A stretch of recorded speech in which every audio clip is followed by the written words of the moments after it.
But what Bitcoin does, and every time we buy Bitcoin, is it hurts the Federal Reserve because every time you buy Bitcoin, you take a little stab at the fiat money printer's ability to, obfuscate reality, which is really what it does. And the government isn't just trying to hurt us. That's not their intention. They're just trying to give us the impression that food is abundant when nutrients are depleted. And this is just to attain power. Hey guys, welcome back to the show. Today I'm here with journalist, author of a fantastic book called Fiat Food, Matthew Lysiak. How are you doing today? I'm great. Thanks for having me on. Likewise, it's a pleasure. I'm super excited to have you on. Before we dive into it, do you mind to give us an intro and tell us a little bit about yourself? I grew up in a small town in Pennsylvania. I've always loved journalism. I dropped out of high school when I was 17, and I moved to New York City, became a reporter, and I rose pretty quickly at the New York Daily News, which at the time was the fifth biggest paper in the country. My job was to travel around the country. So anytime breaking news hit, in particular crime, I had a backpack in my car, and I'd go and have to find out, particularly motive. So we'd send other reporters to do funerals and get victim perspectives. But my job was almost always to uncover motive, or in a lot of cases, government corruption. So I became pretty good at developing sources and deciphering data. I stayed at the New York Daily News for transition into book writing, moved out of the city back to a small town. I have 4 daughters and I'm married. And now I live about 18 miles from the Mexican border, and we have our own animals here. We have a lot of land. So it's a very different lifestyle, but I've maintained, my job. I continue to put books out. In 2020, like a lot of people, I went through a big change when COVID hit. I've interviewed, former presidents and senators and governors, so I very familiar with government corruption, but the corruption that happened during COVID was something I'd never been a part of, not in my lifetime. So it changed me in certain ways. I used to be like a mainstream journalist. I have a TV show about my family on Apple TV. I've appeared on MSNBC and Fox News and all the television shows. I used to be kind of a mainstream, but I've become, in the journalism world, a bit of a heretic because I'm taking on topics that are not embraced by the mainstream media viewpoints. So this is a different world for me because when my previous books came out, I would have to depend on the mainstream media to get publicity. But in the podcast world, which is more of a decentralized information platform, I'm able to get this message out, and it's kind of shocking how quickly it's all advancing and moving. So I wrote Fiat Food in last year. I published it. And I'm shocked at how well it's doing, because when I wrote it, I really was just hoping to put out something. I'm financially okay for my previous work, so I am kind of liberated to work on projects that I choose to work on now, which I'm very appreciative of. And I wanted something that my kids would read that was important. I did not expect there to be a market for this book, but it's doing really well. It's being translated now into 7 languages. Yeah, I'm kind of blown away, and thank you for having me on. It's a pleasure. Isn't that fascinating that when we actually do what we love, magic happens? How have you gone into Bitcoin? What was your journey into it? I've always liked economics, and as a child, as a teenager, I got into Rothbard and Ayn Rand. In particular, Ayn Rand. And in Atlas Shrugged, there's a speech by Francisco about the gold standard and money that blew me away. And I thought, yes, that makes sense. I'm an advocate of the gold standard. I'm against fiat. I was initially skeptical of Bitcoin. I had friends who were saying, Bitcoin this, Bitcoin that. And I thought, sounds like a scam. I dove a little bit deeper, and then, like yourself, I got into the Bitcoin standard. I read Saifedean Ammous's work. I consider him one of the top intellectual minds of our generation. That converted me. Then I understood, okay, began investing in Bitcoin. More than that, I began to see the distortions that fiat was causing throughout the world in terms of everything from architecture, but most pivotally in the food supply and how that's been manipulated. And that took me down a completely separate rabbit hole and led me to write the writing of Fiat Food. There's even a saying, fix the money, fix the world, that we say all the time, right? Because when money is good, society flourish, right? So I think we're experiencing a phase of bad money. And how do we land it here? I mean, why do we have such a bad money at the moment? The people have accepted it. In the turn of the century in America, nobody would have accepted this. But after World War I, there was what essentially amounted to like a large psyop to separate gold from paper and convince us that that was okay.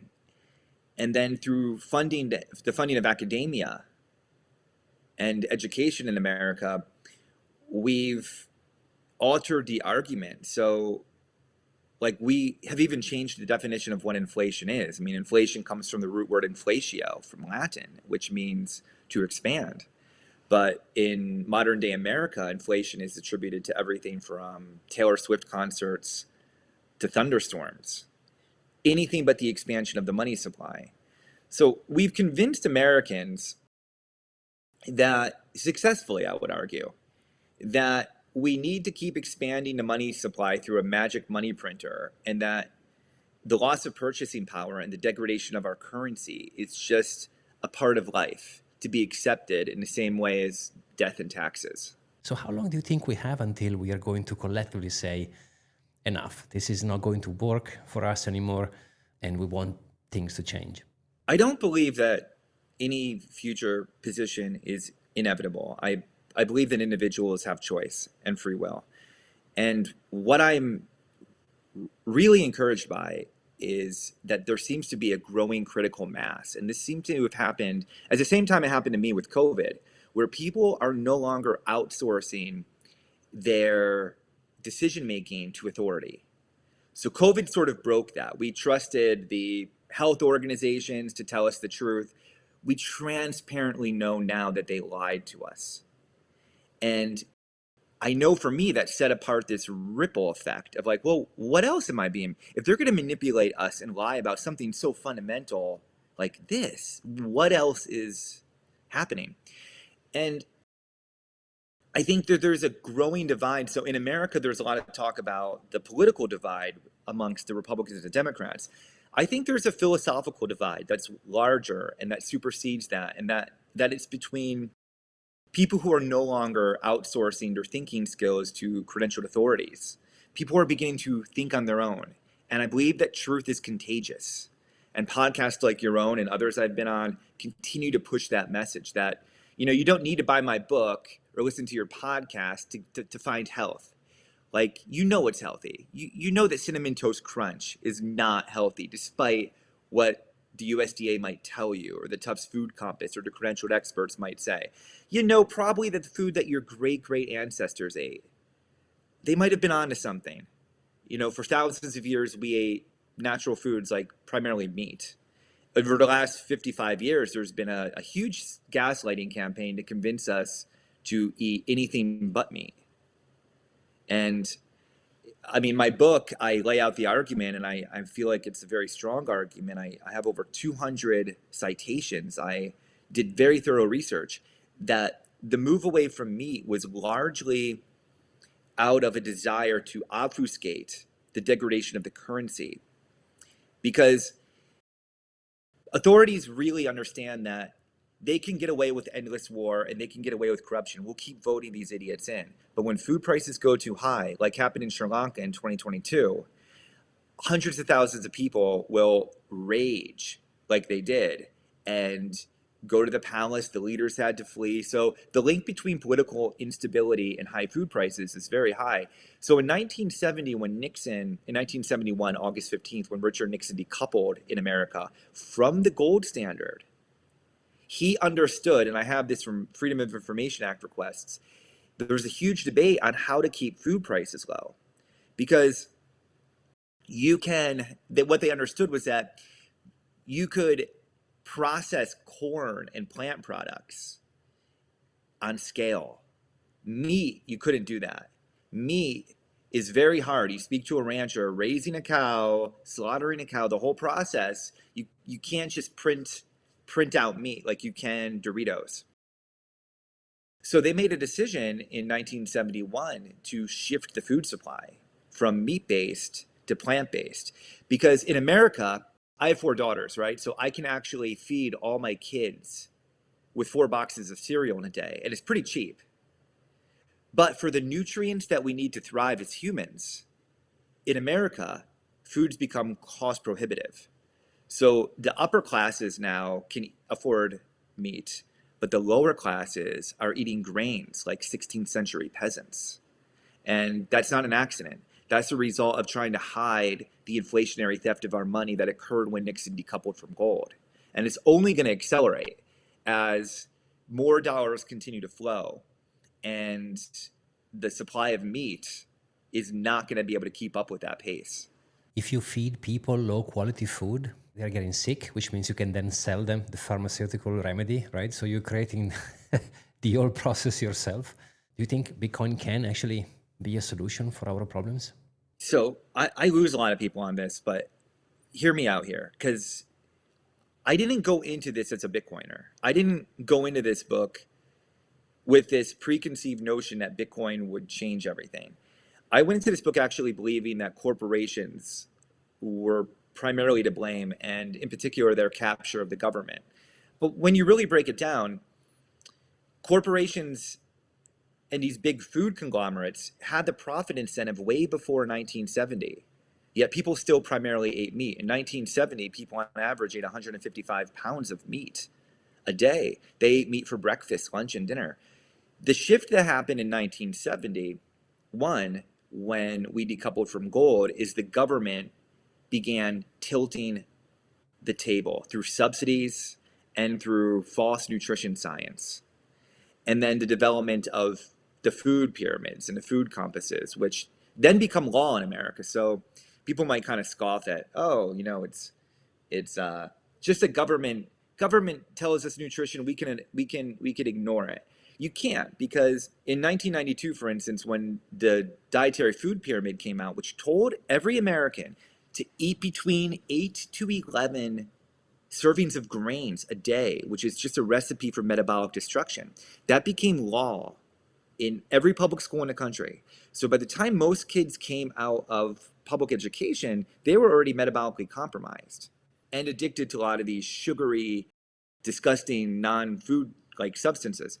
Bitcoin in and of itself fixes nothing, in the sense that like it doesn't directly do anything for nutrition, obviously. But what Bitcoin does, and every time we buy Bitcoin, is it hurts the Federal Reserve, because every time you buy Bitcoin, you take a little stab at the fiat money printer's ability to, you know, obfuscate reality, which is really what it does.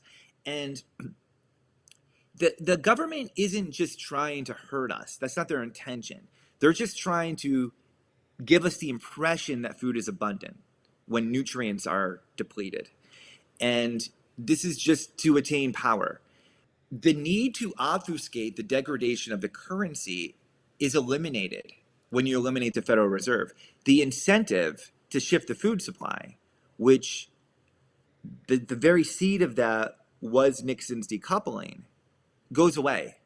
So reality then is allowed to reassert itself under a hard currency. We talked about gold earlier.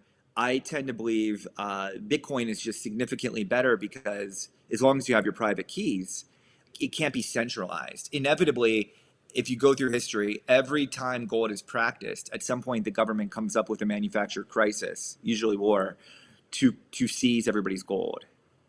And you know, people began by holding their own gold, and then began holding it in banks, and then the banks get government. You wake up one day and the government's like, the money's ours, but you keep the paper. Bitcoin, it's very difficult to do that. You have to go door to door if you have your private keys, and extract the private keys from each individual. So I believe that if we could enact a hard currency, my opinion is that Bitcoin is the best one. then you eliminate the necessity or the desire of the government to have to obfuscate their degradation of the currency. And as a result, these distortions in the food supply just disappear, because why would they try to hide an inflation that doesn't exist? Also, meat and nutrients become more affordable to everybody at that point then. Is there anything else you have in your portfolio? I mean, are you a hardcore Bitcoiner, or you hold those gold, those stocks? Diversified? Absolutely not. I buy Bitcoin whenever I can, with whatever money I can. And when it seems like I shouldn't buy Bitcoin, I still buy Bitcoin. And then when it seems like I should buy Bitcoin, I buy more Bitcoin. I've been transitioning all of our savings into Bitcoin. What's great about working with Safety and Moose is, so when I had this book idea, I knew I published with all the major publishers in America: Simon and Schuster, HarperCollins, Scholastic. I knew none of them would allow me to publish this book. They'd all be like, "Wait, what?" So I went and approached Saifedean, the author of the Bitcoin Standard and Fiat Food and Principle of Economics, and I suggested he start his own publishing house. He was already thinking about that, and he agreed. So what's great is, like, I just get paid in Bitcoin. So everybody who buys my book, Safe pays. It goes to Safe handles the monetary aspects. It comes back to me in Bitcoin. It's fantastic. Like, the one thing you can guarantee about fiat is that it will decrease. It's just a question of how much in purchasing power.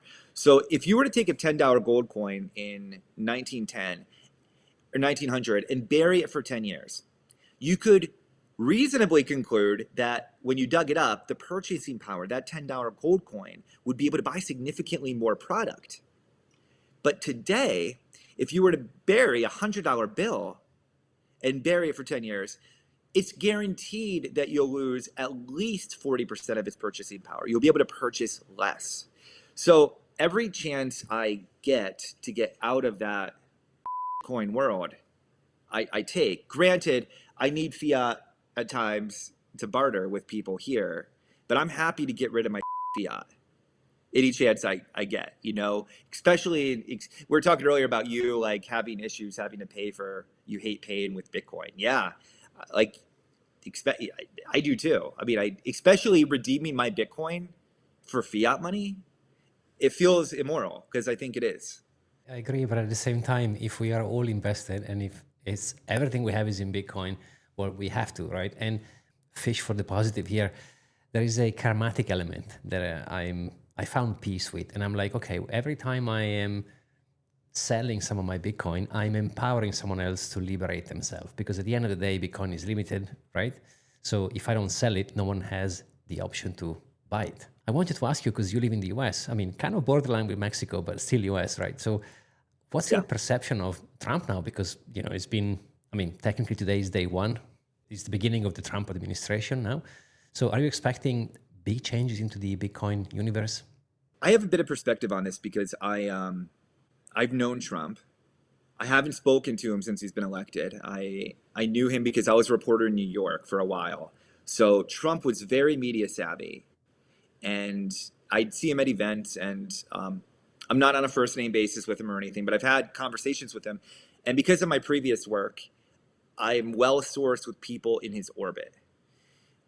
I did a panel in Austin a few weeks ago, and everybody was talking about how excited they were for Trump to be elected again, because he understood Bitcoin and he understood the difference between Bitcoin and crypto. I'm not so sure he does, and I have a little bit of worry that long-term Bitcoin is going to rise because it's the hardest currency on earth. It's inevitable. But people who think that it's going to just go up without a fight. Now, I want people to understand that the United States government, by owning the fiat money printer, they have the most powerful weapon the world has ever seen. Because through the fiat money printer and forcing everybody to use their fiat dollars, it's not just paper, it's the energy and work of the entire country that they have weaponized. And since Bretton Woods, when almost every other country has the United States dollar as its base layer, the whole world.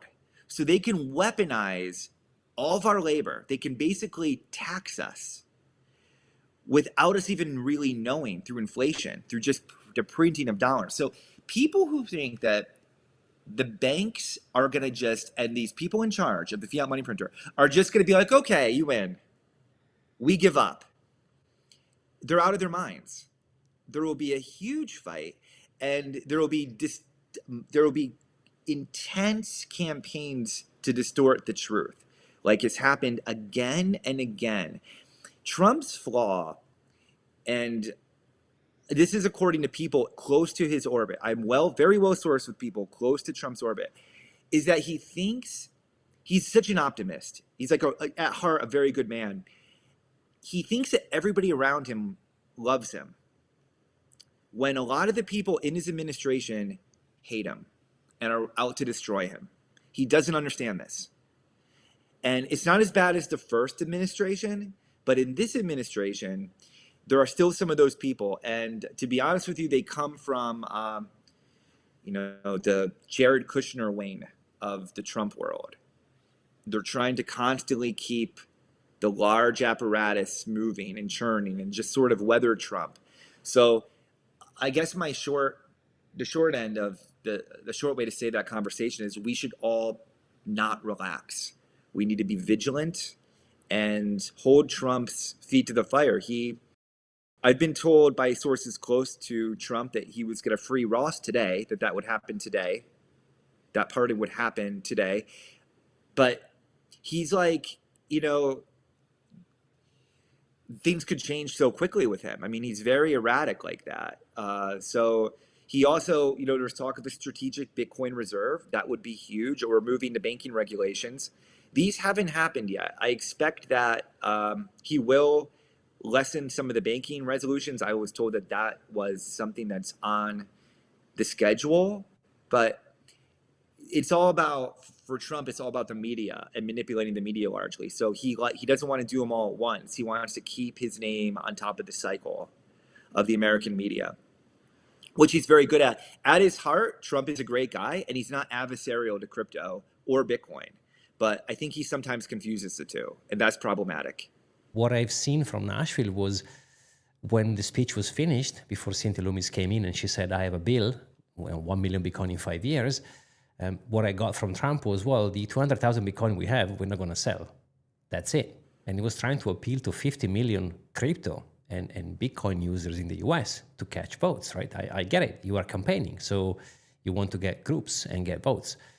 The only hope I had, and I still have in me, is the fact that he's appointing some interesting people near him, and they are understanding Bitcoin, right? So I put my trust in them, per se, not in him, for him to choose them, which is great, but then for them to go and do the right thing. Because I'm sure you've seen on day one, seen a launch of not one, but two meme coin, which is Trump and Melania. And I'm like, okay, so what the hell is going on here?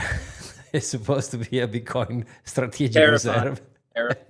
What Trump needs to understand, that Cynthia Loomis understands, that RFK understands, is that, so you were at Nashville, so you understood when RFK spoke, he understood what Bitcoin was. Like that was a great speech. Is that Bitcoin doesn't need Trump. The United States dollar needs Bitcoin. And these other countries are going to soon realize this fact. The Bitcoin will be fine. It's just a matter of when. Like the sooner that America understands the fiscal cliff that we've gone over it, and now we're falling, we're in that stage, the quicker we can remedy it by, I think, having I think the dollar and Bitcoin, there's some conversations about the strategic reserve and how we could kind of base our dollar in the future on something hard like Bitcoin. That would fix immeasurable problems. I mean, I don't think, you're probably like me. I'm not in Bitcoin to get rich. Okay, I'm actually just in Bitcoin to preserve my work. Like, so when I work and I get paid, I want to be able to save for the future and preserve my work ethic. I'm not trying to make millions of dollars. I'm just literally trying to preserve what I've worked for. And I think that's most people's. You can't do that in fiat. You can't do that in with the dollar. And on a countrywide scale and on a national scale, oh my gosh, you can't do that. You you cannot keep this dollar fraud, which is what it is. It's a complete Ponzi. You can only keep it going for so long. There's so many bells and whistles. Don't look over here. But meanwhile, a kid going to the grocery store to buy, eggs is confronting sticker shock. And they're starting to understand that maybe it isn't the store's fault. And maybe it isn't the farmer's fault. Because it's not just the eggs, it's everything. Maybe there's something to the federal government spending and producing all these dollars and just floating them up in the air. Yeah, and by the way, we are the lucky ones because there is places where inflation is way worse than in the US, right? Or in Europe, for what it's worth. You and I and many others listening have opted out of that. So we've actually experienced deflation. So the amount of Bitcoins it would take me to buy a house has decreased. The amount of Bitcoin it takes me to buy meat and eggs has decreased.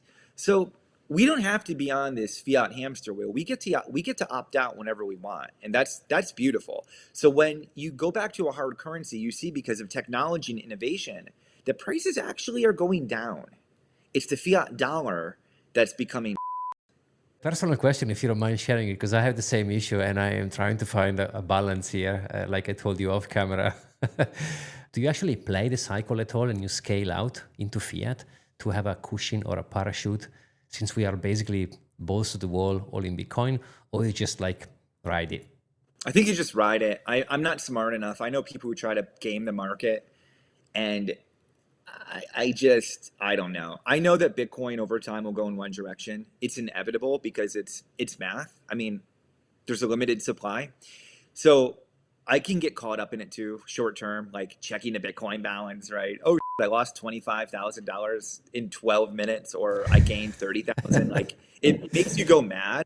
But slowly I'm taking myself out of the fiat mindset because the turbulence is not in the Bitcoin. The Bitcoin is stable. It's 21 million fixed. That's all there will ever be. These speculators, and I think it's going to become easier as Bitcoin becomes more established. I don't think the prices are going to quite jump all over the place so much, and there will just be more stability and less impactful like disruptions. But I mean, there's going to be a lot more to come. There's going to be fights as Bitcoin becomes more and more established. There's going to be fights that we're not even anticipating. I mean, if you just look at what the government has done over time to attain power, the lies that it will tell, it's unbelievable. So I guess I can't anticipate what's going to happen next. I don't think anybody can. But I caution people not to underestimate the government's ability to kill things. They won't ever be able to kill Bitcoin without killing the internet. But they'll be able to hurt it short term before nature reasserts itself. I'm a big fan of just dollar cost averaging. Then I don't have to stress out so much. I funnel the same amount of Bitcoin in every day. So, because I'm not smart enough to game the market. I actually don't know anybody who is. Maybe Michael Saylor. He seems very good at that. DCA into the asset, dollar cost averaging, right? So that's the strategy. I think maybe the solution is not to check the portfolio. And if you do check the portfolio and you are dumping or is going down, do 10 push-ups. That's it. That's right. Yeah, that's a great idea. But Matthew, I mean, I promised you an hour, so I'm going to stick with my time. It's been an absolute pleasure having you on the show. Thank you so much for coming on today and sharing knowledge. Hopefully we can do it again sometime soon.